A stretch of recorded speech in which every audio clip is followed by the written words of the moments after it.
Hola y bienvenidos a todos una vez más. Espero estén todos muy bien. Hoy vamos a estar haciendo uno de los casos que me han pedido en 2 o 3 oportunidades, que no lo había podido traer hasta el momento. No alargo más la introducción, así que comencemos. El caso que les quiero hablar hoy es el de Otonio Uriarte, un caso que ocurrió en el 2006. Un caso que tuvo muchísimas idas y vueltas. Y lamentablemente, como este caso, hay muchísimos en Argentina.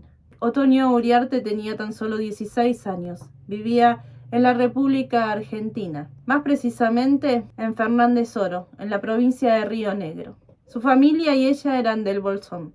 Perdió a su mamá muy de chiquita y ella se fue a vivir con su padre, que estaba viviendo justamente en Fernández Oro. Estaba haciendo la secundaria, lo cursaba de mañana y también jugaba al vóley.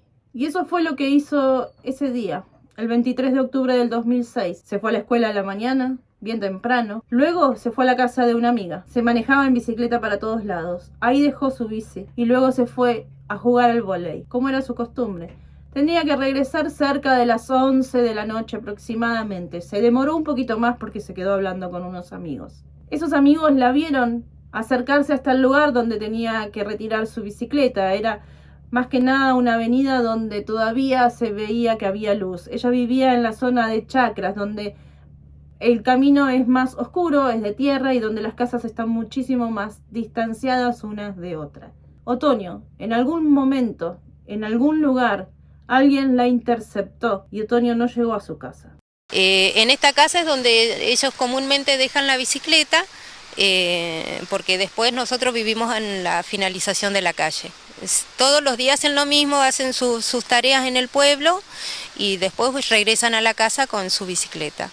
Esa noche ella se demoró, no sabemos que se juntó con un grupo de amigas, la cual todas declararon que ella estaba bien, que se venía a casa, gente que estaba caminando en la pista la vio cruzar la calle, que venía para acá, y en este trayecto desapareció.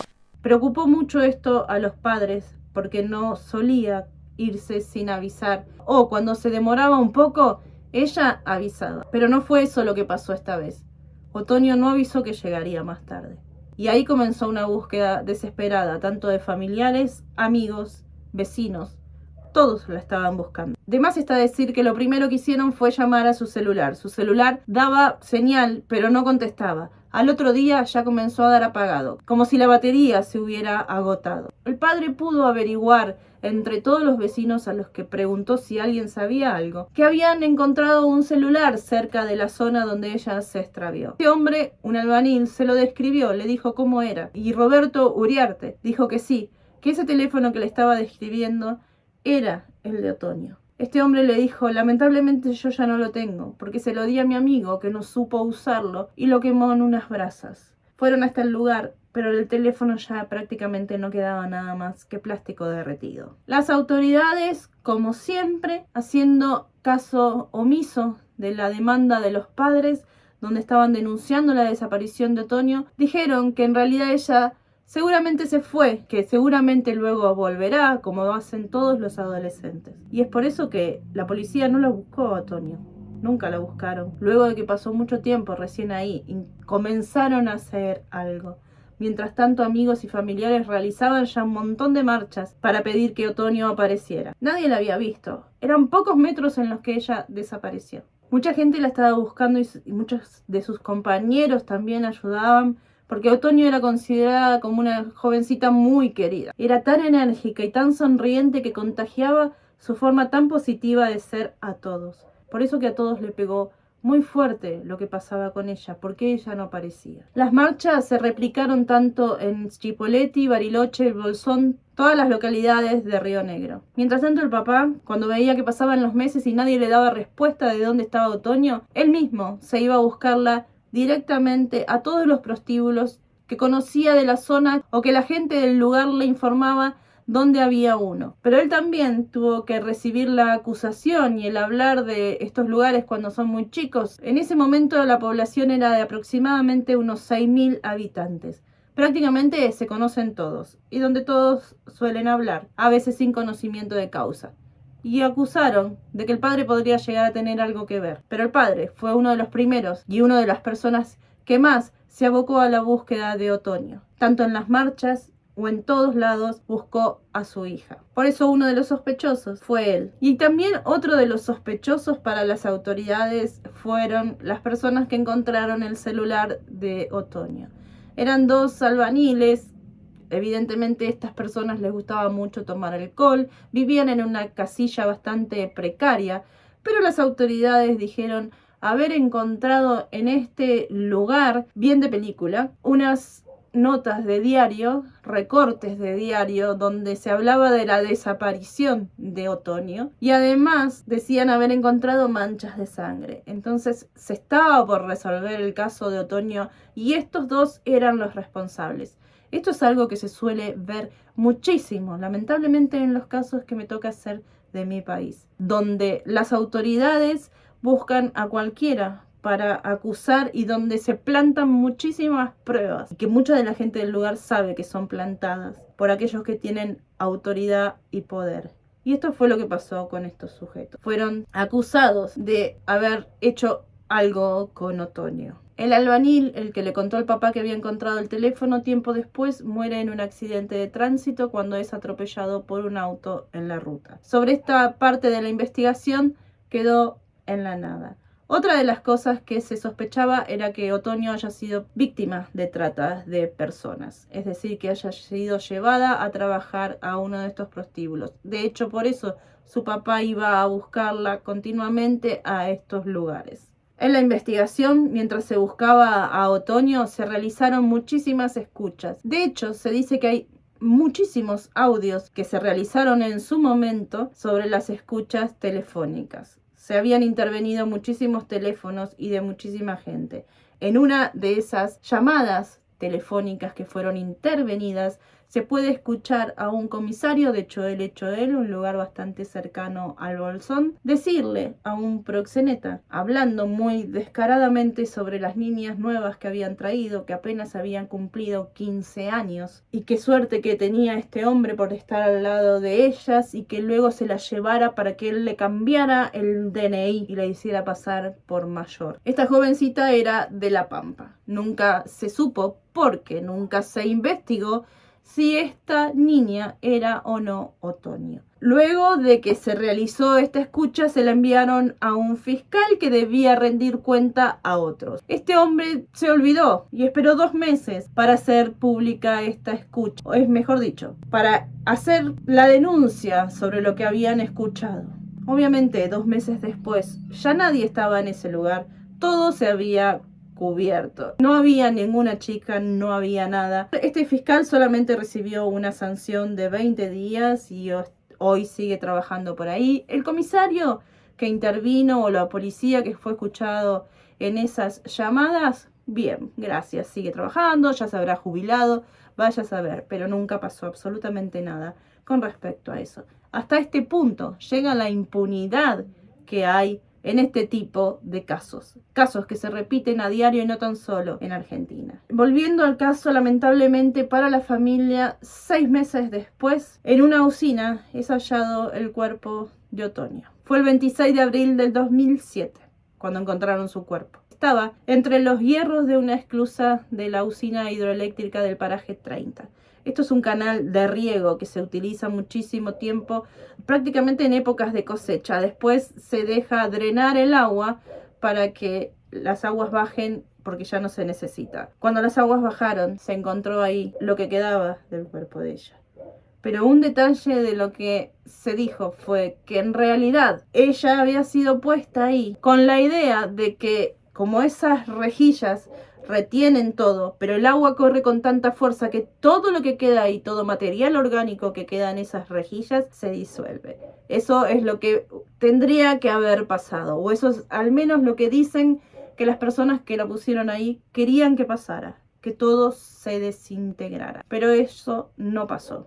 Así como se detienen las ramas o algo, hizo que Otoño se quedara en ese lugar. Esto, si fue arrojada tan solo unos días antes, porque el cuerpo estaba en un estado de descomposición, pero no total. Fue identificada por una cadena que tenía ella de manera artesanal, es decir, ella se dedicaba a hacer esas artesanías y ese collar era muy especial para ella porque su mamá también era artesana. Por ese collar y por unas prendas de vestir que habían encontrado en el lugar, prácticamente no tenían dudas de que era ella. Igualmente, el padre quería esperar los análisis de ADN. Así todo, cuando le dieron el primero, no quiso creer que fuera ella. Esperó el segundo, que le confirmó, que fue el de Buenos Aires. Él quería que los resultados vinieran de afuera de la provincia. Ya no confiaba en lo que se estaba haciendo ahí. Obviamente, tenía todos los motivos, porque había mucha complicidad de las autoridades en este caso. Pero lamentablemente sí era Otoño la que estaba en ese lugar. Ahora, lamentablemente, quienes la sacaron del lugar no recogieron unas pruebas sedimentarias que podrían demostrar en qué momento fue colocada ahí. En la autopsia se determinó que habían terminado con ella de una puñalada bajo la axila izquierda. Había muerto desangrada y brutalmente violada. Ahora, si Otoño estuvo viva durante todo ese tiempo, ¿dónde estuvo? Había dos posibilidades. Si a ella lo hubieran colocado ahí unos días antes y hubiera sido una red de trata, ¿dónde la tenían? No la pudieron sacar del lugar, por eso se deshicieron de ella. Y si la tenía alguien de la zona, ¿la tenía dentro de sus casas cuando sus casas ya fueron revisadas? Muy probablemente ella haya estado ahí desde un tiempo después de su desaparición, que esto haya sido rápido. Pero en el cuerpo de ella se encontraron varios rastros, según los abogados, centenares de vellos púbicos en su ropa interior, no pertenecientes a ella, claramente. Estos fueron enviados a Buenos Aires, al Hospital Durán, donde se encargan de realizar los análisis de ADN. Tenían a unos principales sospechosos que aparentemente aparecieron porque en la casa de uno de ellos se había encontrado la bicicleta de Otoño. La respuesta que ellos dieron es que ellos conocían a Otoño, que de hecho la habían visto alguna vez, y que ella seguramente dejó la bicicleta ahí y siguió camino. Para los padres y para los abogados, estas personas sí son responsables. Los nombres de estas personas son Néstor Ricardo Cau, Hernando Ángel Antilaf, José Irán Jafrí, Maximiliano Manuel Lagos, Federico Axel Saavedra y Juan Marcelo Califiqueos. En su momento lo único que tenían contra ellos era justamente la bicicleta que estaba ahí en el lugar. Otoño debía pasar por la casa de estos hombres para ir a su casa. Estos se declaran obviamente inocentes. Otros dicen que la policía los quiso incriminar y Roberto Uriarte y los abogados consideran que estas personas sí son responsables.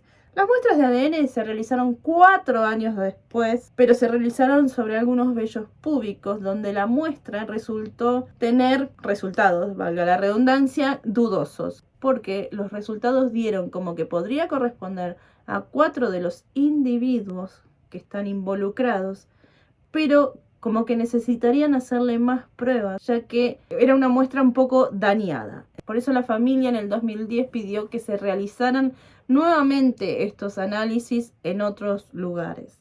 En el 2007 se procesó a estos 6 individuos, se liberaron y en el 2010 se volvieron a procesar. Pero con el paso del tiempo fueron sobreseídos. ¿Por qué? Porque dice que no se tenía absolutamente nada en contra de ellos, nada que los pudiera culpar. Porque nunca se realizó una investigación a tiempo con respecto a la desaparición de ella. Es decir, durante días las autoridades no la buscaron, no recolectaron pruebas, no hicieron ningún tipo de pregunta. Dejaron a la familia completamente sola en la búsqueda de Otoño. Entonces, por lo que la causa vuelve prácticamente a foja cero. Pero en 2010 son reencarcelados. La jueza modificó este hecho y los volvió a procesar, aunque la Cámara objetó otra vez. Luego de todos estos intentos, la magistrada pide una licencia médica. Se le realiza un juicio político, se la destituyó por inhabilidad psíquica, sorpresivamente. Se puso una jueza sustituta para que tomara todos los casos de esta mujer. Todos aquellos que fueron imputados fueron sobreseídos en 2014 por esta nueva jueza. En este caso hubo varios juicios políticos. En el 2012, una nueva línea de investigación propuesta por un fiscal que en realidad decía que había mucha similitud o que podría haber participado en el caso de Otoño un sujeto de la zona o que rondaba la zona, quien estaba detenido y condenado por una serie de asesinatos cometidos en esa región, llamado Zapata. Lo llamaban el criminal de las rutas. Y la relación era porque este hombre conocía a Fernández Oro, quizás así podría haber conocido a Otoño, porque frecuentaba el lugar donde la encontraron, Es decir, este fiscal pensaba que esta era una buena línea de investigación para seguir. Este hombre fue condenado por otras causas, pero sobre el caso de Otoño nunca se lo investigó. Pistas perdidas en este caso, muchas que no se tomaron en cuenta en su momento. Por ejemplo, una pista que quizás podría haberlo cambiado todo. Dicen que en el auto de uno de los sospechosos de este hombre llamado o apellidado Califequeo, se hallaron indicios sobre la presencia del cuerpo de Otoño en ese coche. Sin embargo, esa prueba nunca fue agregada a la causa. Dicen que iniciaron una investigación paralela para saber por qué jamás se agregó a la causa este hecho, pero ahí está, no se sabe hasta el día de hoy qué pasó con ello.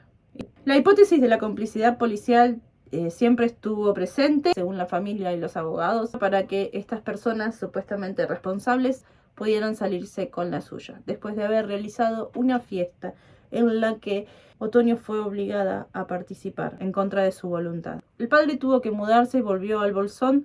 La única que queda es la tía de Otoño en este lugar, porque realmente le causa muchísimo dolor, porque tiene que encontrarse continuamente con los que él cree responsable de lo que le sucedió a su hija, verlos caminar en la calle como absolutamente cualquier persona sin responsabilidad alguna. La causa no fue cerrada, pero en 2017, 11 años después, el Tribunal de Justicia revocó estos sobreseimientos, pero estas personas no están detenidas, tenían que ser informadas de que iban a volver a ser investigadas. Es decir, se le daba tiempo para que se realizara una nueva investigación y ver si así se conseguía dar o comprobar que estas personas fueron o no los responsables. El 28 de octubre del 2018, cuando se realizaba una marcha más, ya que se realiza todos los años, uno de los involucrados entró ebrio a esta marcha, como que se infiltró y comenzó a provocar disturbios contra el hermano de Otoño. Los vecinos quisieron sacarlo del lugar y este hombre comenzó a decir los contactos y el poder que él tenía, que no sabían con quién se estaba metiendo. Además, como si fuera poco, dijo que iba a ir a buscar un arma para que supieran quién era él y su familia. No se dio el nombre de este sujeto, pero realmente si hablamos con personas de esta calaña, ya sabemos, calaña o personas de con estas características, ya sabemos cómo es esto, ¿no? Son por lo general gente que tiene influencias y poder en estos lugares que son tan chicos o contactos con la policía. Para diciembre del 2020 ya a punto estaba de cumplirse los 15 años del hecho. Casi la vida o los años que vivió Otoño. Se dijo con más seriedad que en el 2017 de que se iba a formalizar la acusación y que se los llevaría a juicio. Este fallo habilita a la Fiscalía a seguir investigando y ponen toda su fe en las nuevas tecnologías. Todos esos restos que están aún guardados para ser analizados, tanto los restos de ADN o los vellos púbicos que encontraron en el cuerpo de Otoño, esperan que con esas nuevas tecnologías poder llegar a muchos indicios más. Esto pasó en diciembre, hace 6 meses atrás. Las cosas que están en contra es el paso del tiempo, la conservación de los restos, pero quien dice, hoy se han resuelto muchísimos casos con más tecnología y ojalá que pronto se pueda llegar a saber la verdad, porque aunque ustedes no lo crean, Otoño aún sigue en una morgue, sus restos aún siguen en una morgue. Jamás le pudieron dar cristiana sepultura a esta pequeña, jamás pudieron despedirla, jamás pudieron darle un descanso. Este caso no tiene resolución, tiene sospechosos. Esperemos que pronto la tenga, pero sí creo que tiene o que hay muchísima necesidad de difundirlo, de sacarlo de Río Negro, de sacarlo de Argentina y de que muchas personas lo conozcan para que, no sé, quizás hacer un poquito más de ruido haga que esto se tome realmente en serio. Porque los casos como los de Otoño, tengo un montón en lista para hacer.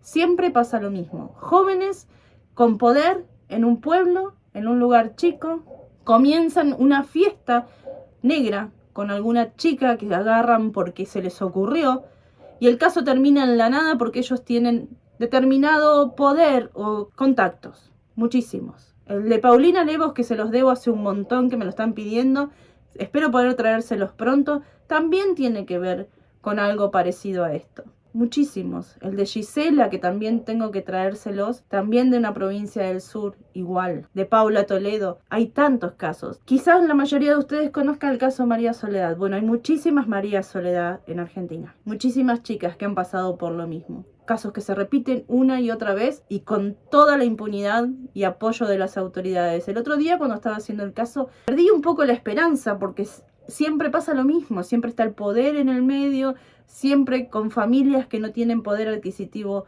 muy grande, hacen lo que quieren. Hay un montón de casos así que se llevan a las niñas para hacerlas trabajar y es voz populi, y mucha gente en los pueblos conoce sobre esto. Y no dicen nada, pero no dicen nada porque saben que después se tienen que mudar, porque les puede pasar algo. O sea, tienen un miedo justificado. No hay gente que se pueda mudar de ahí, del lugar y poder hablar. Es entendible.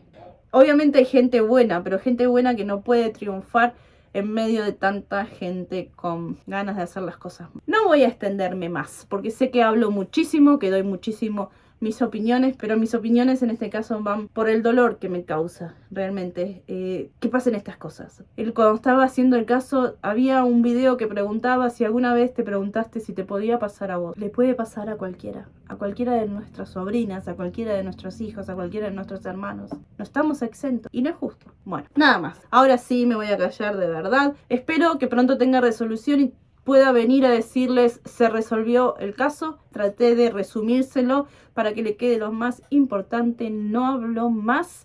Nosotros nos vemos muy pronto. Espero que se cuiden mucho, que cuiden mucho a los suyos. No olviden mirar algo lindo, divertido o cualquier cosa. Hacer algo que los llene de algo de energía positiva, porque la vida está llena de cosas lindas también. Nosotros nos vemos muy pronto en un siguiente video. Gracias a los miembros del canal. Gracias a los miembros de la comunidad, gracias a todos los que se están suscribiendo. Nosotros nos vemos pronto en un siguiente video. Cuídense mucho. Chao.